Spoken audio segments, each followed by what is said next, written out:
यह कहानी है एक छोटे से गांव की, जहां एक पुराना और वीरान घर खड़ा था। इस घर को लोग भूतिया हवेली के नाम से जानते थे। किसी ने उस घर में कई सालों से कदम नहीं रखा था, लेकिन एक दिन कुछ असामान्य घटने लगा।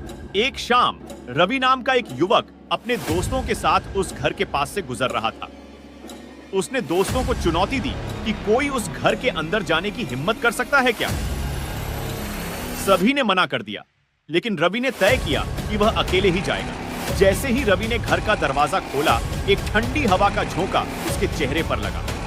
अंदर अंधेरा था, लेकिन रवि ने अपनी टॉर्च जला ली और धीरे धीरे कदम बढ़ाने लगा। जैसे ही वह आगे बढ़ा, उसे अजीब आवाजें सुनाई देने लगी, कभी किसी के रोने की, कभी किसी के हंसने की। अचानक उसे लगा कि कोई उसके पीछे खड़ा है। उसने मुड़कर देखा, लेकिन वहां कोई नहीं था। वह फिर से आगे बढ़ा और एक पुराने आईने के सामने रुका। अचानक उसे आईने में अपने पीछे एक साया दिखाई दिया। उसने मुड़कर देखा, पर वहां कोई नहीं था।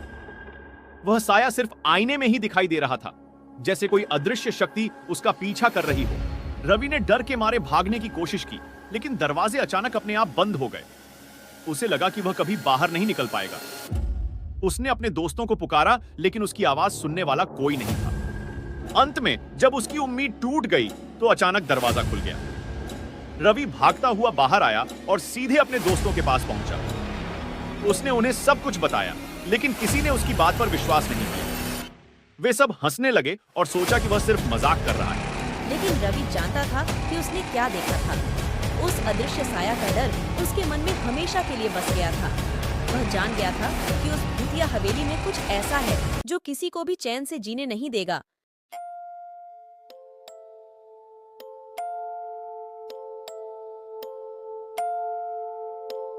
यदि आपको यह कहानी पसंद आई हो तो कृपया लाइक और सब्सक्राइब करें। अगली बार हम और भी डरावनी कहानियां लेकर आएंगे।